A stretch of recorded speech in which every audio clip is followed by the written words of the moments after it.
Film dibuka dengan memperlihatkan dua orang anak yang tak disebutkan namanya sedang berada dalam sebuah turnamen catur. Masing-masing nampak berpikir keras berusaha mencari celah untuk mengalahkan lawan.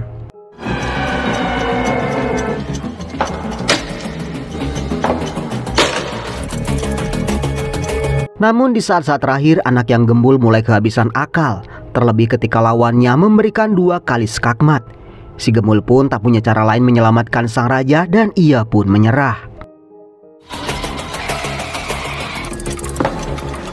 Check.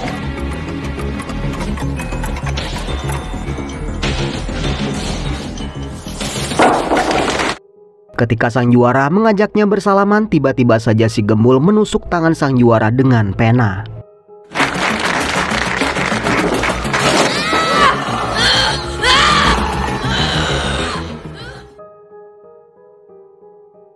Malam itu ayah si Gembul nampak meninggalkan rumah dalam kondisi hujan deras. Tak lama si Gembul keluar kamar dan melihat tetesan darah dari kamar orang tuanya. Ia kemudian naik dan melihat si ibu sudah tak bernyawa karena bundir. Anehnya si Gembul nampak tak peduli. Ia pun membuka laci dan mengambil papan caturnya. Ia lalu ke dapur dan bermain sendiri.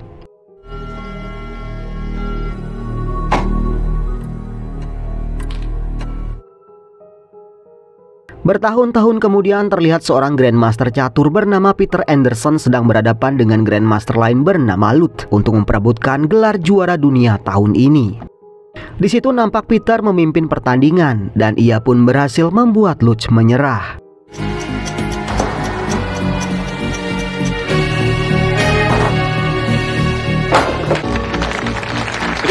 Setelah pertandingan tersebut, seorang kenalan bernama Debbie mendatangi Peter. Terlihat juga Erika, putri semata wayang Peter, dan juga Jeremy, guru catur si Peter. Congratulations, Mr. Sam. Your schedule for tomorrow? Congratulations, Dad. Thank you. Saat Peter berbincang perihal pertandingan barusan bersama Jeremy, ia mendengar suara ketokan pintu, di mana ia mendapatkan pesan dari Debbie untuk datang ke tempatnya. Debbie? Setelah memberikan Debbie jatah malam itu, Peter pun berpamitan. Namun beberapa saat kemudian Debbie mendengar pintunya diketok-ketok lagi. Yang rupanya Peter mengatakan ia melupakan sesuatu. Debbie membuka pintu dan tiba-tiba seseorang memotret Debbie.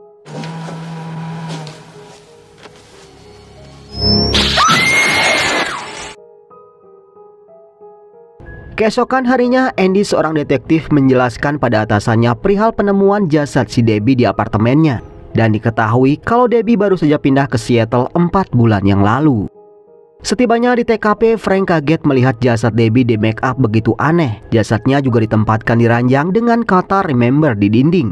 Dari luka sayatan di lengannya, dipastikan pelaku sengaja menguras habis darah wanita tersebut. Did this wanted it to look like Because he tied her up, slit her. What's wrong? Nolan, si ahli forensik, berkata kalau tak ada tanda-tanda seseorang masuk paksa ke kamar Debbie. Diduga korban membiarkan pelaku masuk. Tak ditemukan juga sidik jari lain selain milik Debbie sendiri. like suicide? No. What it figured is he tied her up. There's no blood. Where the hell's the blood? Si tetangga pun bercerita kalau semalam Debbie kedatangan tamu yaitu Peter. Namun sayangnya ia tak mendengar apapun setelah itu. Setelah mengadakan rapat hari itu, Andy dan juga Frank mendatangi Peter di kamar hotelnya.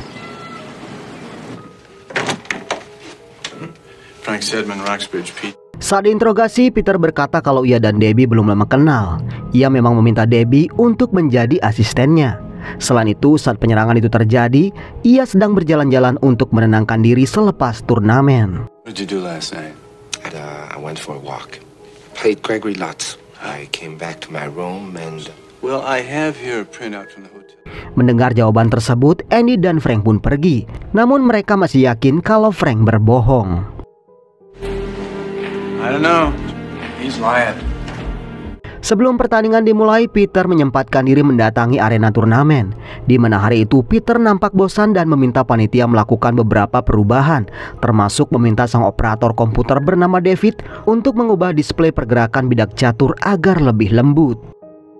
Hal itu tentu saja membuat lawan-lawan Peter membulinya karena terlalu banyak permintaan sebelum permainan dimulai. Terlebih mantan lawan Peter terdahulu yang bernama Victor. You will have to stay. Saat berada di resto bersama putrinya, Peter mendapatkan telepon dari si pelaku. Si pelaku berkata kalau dialah yang menghapus sidik jari Peter dari apartemen Debbie. Setelah itu, si pelaku menutup teleponnya begitu saja. Hello, Peter. I want to play a game with you. I have time for Debbie. Mendapat panggilan tersebut membuat Peter bertanya-tanya kenapa si pelaku melibatkan dirinya dalam kasus tersebut. Saat akan ke kamarnya, Peter mendapatkan sebuah pesan. There's a message for you. Thank you.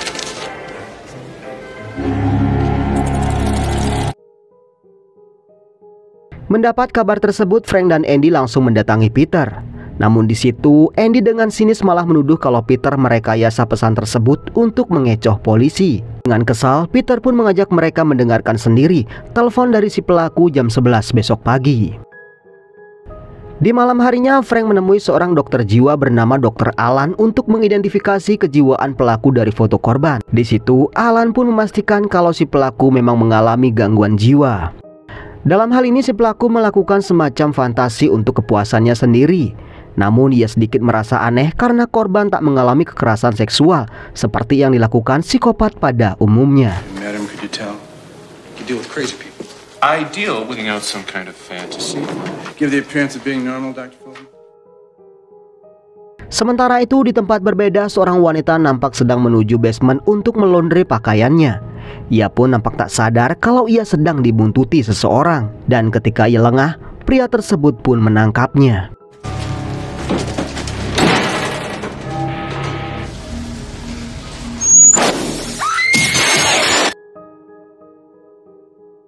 Hari berikutnya di jam 11 pagi, tim kepolisian sudah berada di kamar Peter untuk menerima telepon dari si pelaku. Seorang asisten dokter Alan yang bernama Dr. Katie pun turut dihadirkan untuk menganalisa percakapan tersebut. Si pelaku pun akhirnya menelpon di mana ia berkata kalau ia sudah memulai permainannya. Dan saat ini Peter sudah kalah 2 poin darinya karena korbannya kini bertambah 1 orang. Mendengar hal tersebut pun Peter pun tersentak karena ia baru sadar kalau si pelaku adalah pemain catur. Peter bertanya apa arti kata remember yang ia tulis di kamar Debbie. Pelaku pun berkata kalau Peter harus mencari tahu sendiri. I'm already 2 points ahead. What? But you didn't want to play. You'll find her.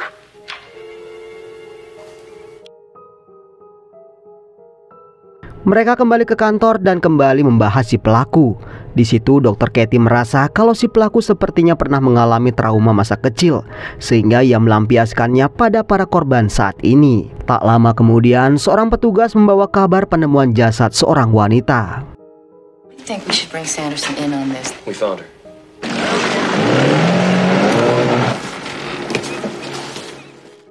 Frank langsung ke dermaga di mana di sebuah peti kayu mereka menemukan jasad wanita dengan kondisi yang sama persis dengan kondisi Debbie. Ditemukan juga kata eventually yang ditulis dengan darah si korban.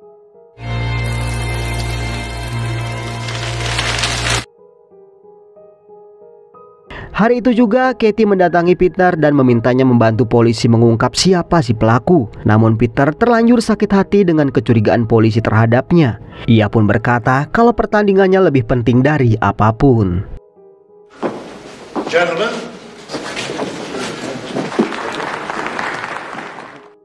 Di tempat berbeda terlihat seorang wanita baru pulang dari bekerja.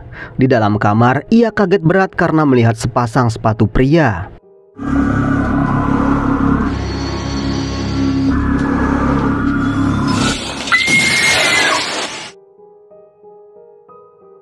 Keesokan paginya polisi kembali disibukkan dengan penemuan jasad wanita semalam di apartemennya. Kondisinya sama persis dengan korban sebelumnya, dengan kata revenge yang ditulis di atas tirai.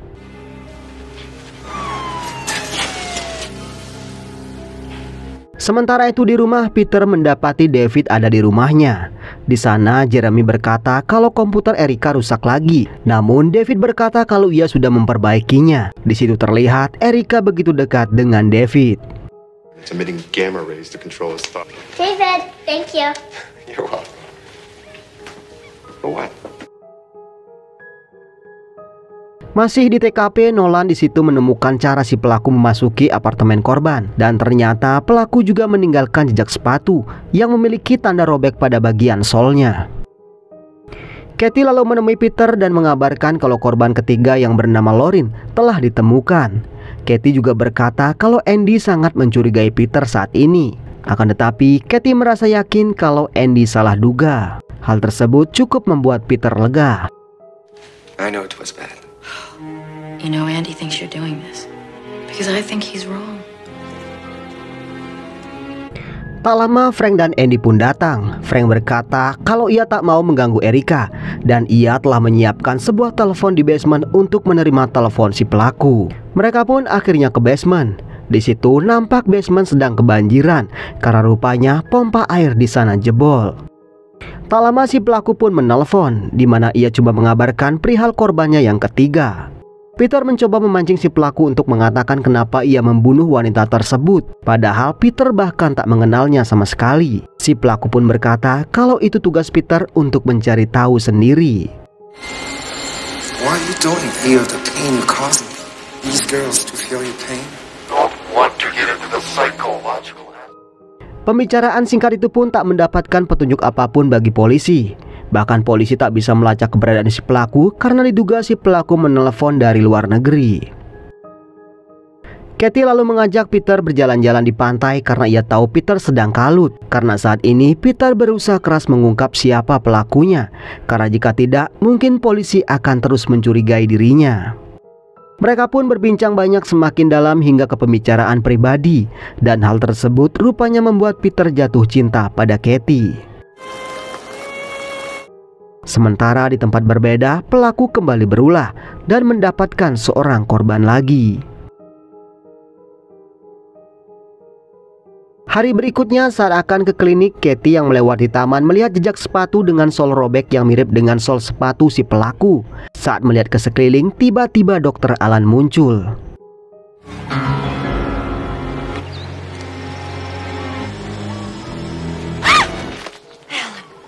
Sementara itu, Frank dan Andy melakukan interview pada seorang wanita bernama Jane yang mengaku teman seapartemen korban yang bernama Mary. Di situ, Jane bercerita kalau Mary baru beberapa bulan ini tinggal di kota tersebut.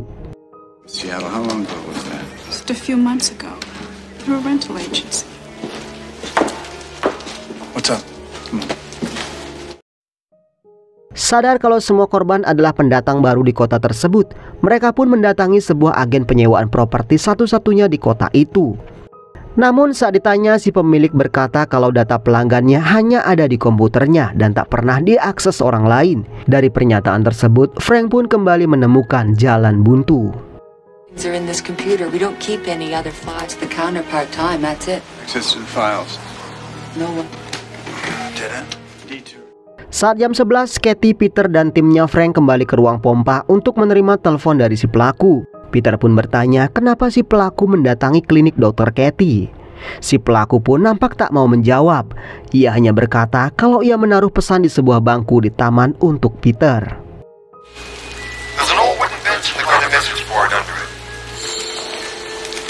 Peter. Mereka lalu menganalisa pesan yang berupa beberapa kalimat, di mana salah satu kalimat itu berbunyi sebesar kastil tapi tetap ringan dan bahkan tak bisa diangkat oleh 100 orang. Penggalan kalimat tersebut pun sempat membuat semuanya bingung. The text reads, different men can't move me. Because we don't understand it yet. Telling us where he's gonna kill tonight. Roxbridge Rentals. Peter kemudian menduga kalau si pelaku adalah orang yang pernah kalah olehnya. Ia pun mulai membuat papan catur di atas gambar Pulau Seattle, tempat di mana mereka berada saat ini. Think the map as a chessboard. Setelah dianalisa, ternyata memang benar. Posisi di mana para korban ditemukan adalah langkah permainan catur yang pernah digunakan Peter mengalahkan lawan-lawannya. All the girls in their homes. We're in order to follow the game he played against you, right? That's where he had to place the ball. Guess what his next move's going to be? Well, it's like... Peter lalu mendatangi si ahli komputer yang tak lain adalah si David. Di sana, ia meminta David mencarikan data orang-orang yang pernah kalah olehnya. Dari nama-nama yang disebutkan David, kecurigaan Peter jatuh pada Victor. Randall Baines, Boston. No. 5, Hans Korsad. No. New York, Victor Yurilovich. Setelah mendapatkan nama tersebut, Peter kembali mencoba memikirkan maksud kalimat di pesan tersebut. Melihat sebuah kata yaitu kastil, Peter pun bertanya apakah di kota ini ada bangunan yang bernama kastil. Sontak Frank pun tersentak dan mengatakan kalau di kota ini ada sebuah bangunan yang bernama Castle Arm. What's as big as a castle? As buildings with the name castle in it. That castle. They're called Castle Arms. Setelah menemukan lokasi dan juga calon si korban, seorang poluan pun ditugaskan menyamar menjadi korban yang bernama Laura. Sementara itu, Andy ditugasi mengawasi orang yang bernama Victor yang saat ini sedang melawan Peter dalam turnamen.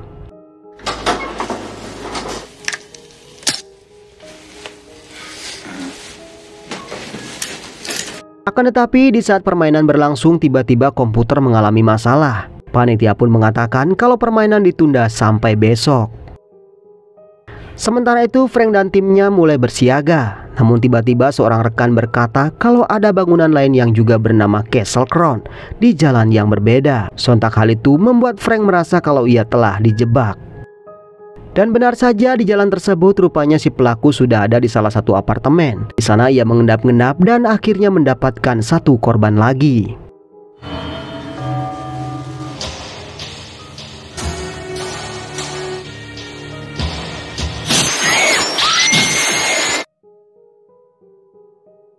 Frank segera ke apartemen Castle Crown di mana ia melihat kilatan lampu kamera di salah satu apartemen.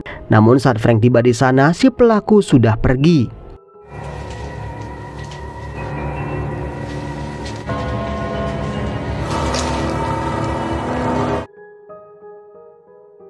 Di waktu yang sama, Andy melaporkan kalau ia telah memantau Victor sepanjang malam, jadi bukan Victor pelakunya. Sementara Peter pergi setelah turnamen ditunda. Rupanya malam itu Peter nampak berkunjung ke tempat Katie. Di sana Peter mengungkapkan perasaannya pada Katie. Ia juga meminta si dokter Katie bersamanya jika kasus ini telah selesai. Very long and I can see.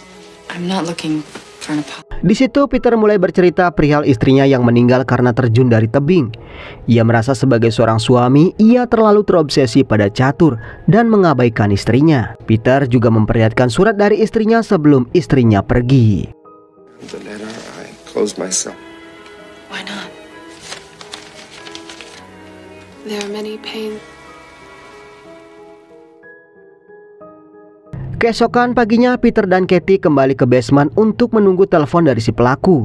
Namun di situ Andy malah curiga pada Peter karena ia menghilang setelah turnamen ditunda. Katie pun berkata kalau Peter ada di rumahnya semalam, jadi tak mungkin Peter melakukan pembunuhan tersebut. Kesal karena selalu dituduh oleh Andy, akhirnya Peter pun melawan. Perkelahian pun terjadi di mana tangan Peter pun sempat terluka karena pecahan kaca. You wanna arrest me? Do it! Information to send us to the wrong place, didn't you? Shoot me! Tak lama telepon pun berdering. Di sana si pelaku hanya tertawa mendengar Peter begitu marah. Di situ si pelaku juga berkata kalau malam ini adalah malam terakhir permainannya. Tujuannya bukanlah membuat Peter dipenjara, tapi ia memiliki sebuah rencana yang lebih besar. Setelah mendapatkan perawatan luka dari Katie, Peter pun berpamitan karena ia harus segera ke turnamen. Dan setelah Peter pergi, tiba-tiba lampu di rumah Katie padam dan seorang bertopeng pun menyerang Katie. Katie pun kaget saat melihat perban di tangan si pelaku.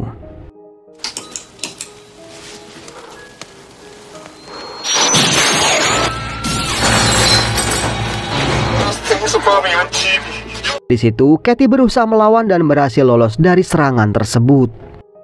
Tak lama Frank pun tiba di lokasi. Di situ dengan yakin Katie berkata kalau Peter adalah pelakunya. Tapi saat ditanya, Katie mengatakan kalau ia tak melihat wajah pelakunya. Tak lama Frank mendapatkan panggilan ke dermaga, di mana seorang nelayan menemukan jasad Jeremy di laut. Di leher Jeremy mereka menemukan sebuah alat pengubah suara.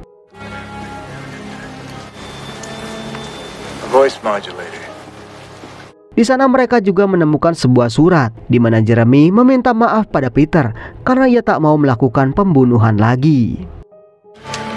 Peter just can't do it anymore.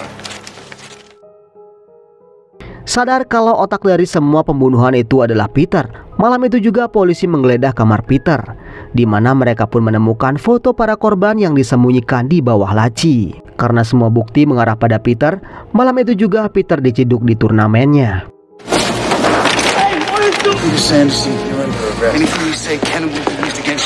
Tentu saja Peter marah besar dituduh sebagai otak di balik pembunuhan tersebut. Peter menyangkal semua tuduhan yang dilayangkan kepadanya termasuk penyerangan atas Katie.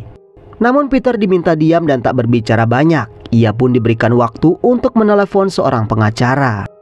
Namun di saat ia menelepon malah si pelaku yang berbicara. Di sana ia berkata kalau sebentar lagi ia akan memenangkan permainan ini karena Peter tak dapat memecahkan misteri yang ia buat. I'm in jail. They're gonna know it's not me. The game will be over. Tell them. The police don't believe you. Peter, think.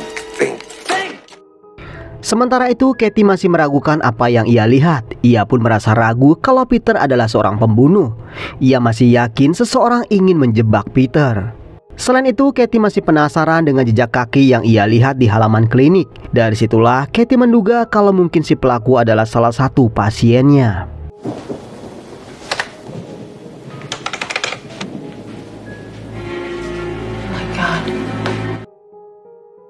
Sementara itu Peter mulai memutar otak memecahkan misteri yang disembunyikan si pelaku. Peter mulai menyusun semua kata-kata itu dan ia pun tak bisa berkata-kata saat mengetahui rencana si pelaku.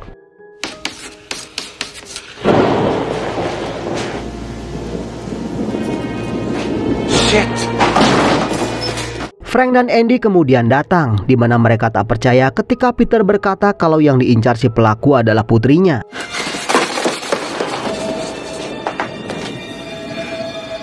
Peter pun memohon agar Andy mau mengamankan Erica.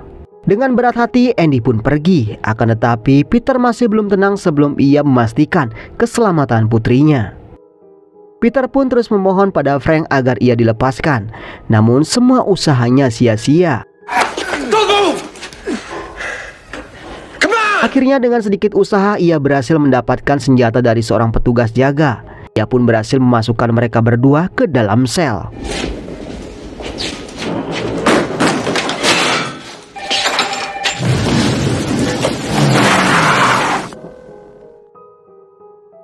Di hotel, Erica yang tengah asik bermain rupanya kedatangan seorang tamu tak diundang, di mana yang datang ternyata adalah si Andy.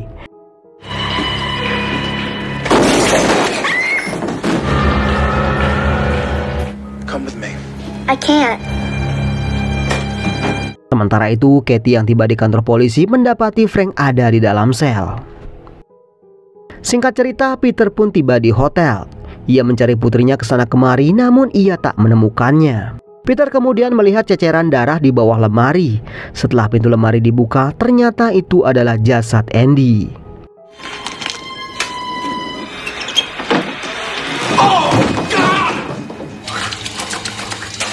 Setelah membersihkan darah dari tubuhnya, Peter menerima telepon dari si pelaku. Di situ si pelaku berkata kalau Peter hanya terlambat beberapa detik saja. Peter mulai berpikir kemana putrinya dibawa dalam beberapa detik ini. Ia pun tiba-tiba tersentak saat teringat suara air dari telepon si pelaku. In a few seconds. I know the noise.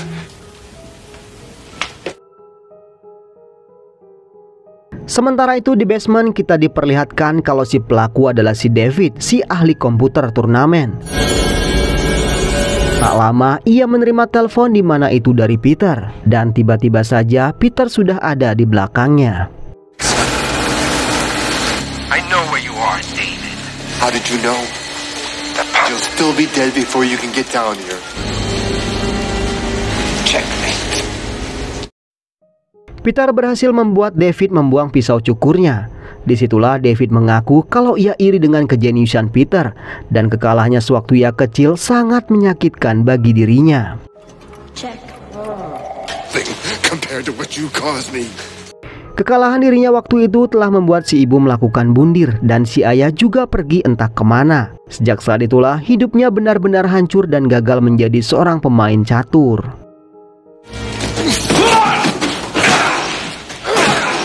Akhirnya saat Peter lengah, David pun menyerang Peter. Mereka pun terlibat baku hantam yang begitu sengit.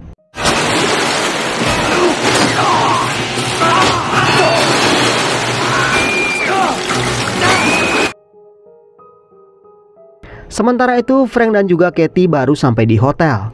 Di sana mereka pun kaget mendapati Andy sudah tak bernyawa. Di saat yang sama, Frank mendengar suara perkelahian dari basement dari telepon yang rupanya masih tersambung.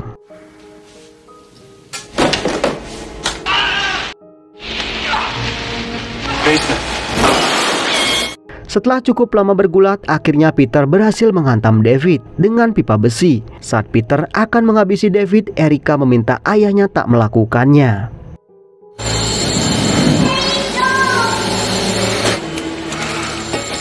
Peter lalu mencari putrinya, namun David bangkit dan menyerang Peter. Peter pun dibanting ke pipa besi hingga ia pingsan. Di waktu bersamaan, Frank tiba di lokasi. David lalu bersembunyi dan menarik kaki Frank. David langsung menghajar Frank dan juga menyabet lehernya dengan pisau cukur.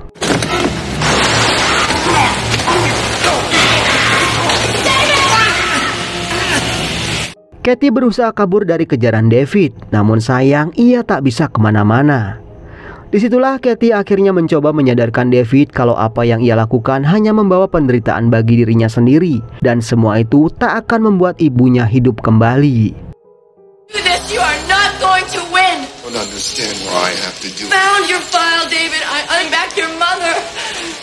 Akan tetapi sepertinya rasa dengki dan dendam pada Peter begitu menyala-nyala. Ia tak menghiraukan ucapan Katie dan tetap ingin menghabisi Erica. Dan tiba-tiba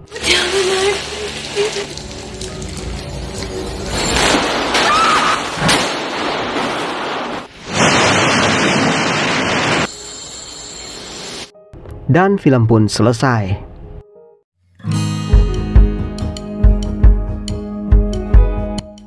Jadi terungkap sudah kalau semua pembunuhan itu dilakukan oleh David. David merasa kalau Peter telah menghancurkan hidupnya setelah ia kalah dalam permainan saat ia kecil. Semua gerak-gerik Peter sudah dibaca oleh David karena ia selalu berada dekat dengan Peter maupun Erica. Karena ia memang memiliki posisi sebagai ahli komputer dalam turnamen tersebut. David sengaja merias wajah korbannya untuk mengenang kematian ibunya, yang saat itu semua hiasannya rusak karena air mata setelah pertengkarannya dengan ayah David malam itu. David juga sempat dikatakan mendatangi klinik karena memang saat kecil David memang sedikit bermasalah dan terganggu. Bahkan ketika dewasa pun ia masih dalam perawatan dokter Katie. Oke teman-teman, demikian alur cerita film kali ini. Mohon maaf jika masih banyak kesalahan dalam penyampaian alur ceritanya. Akhir kata, semoga teman-teman sehat selalu.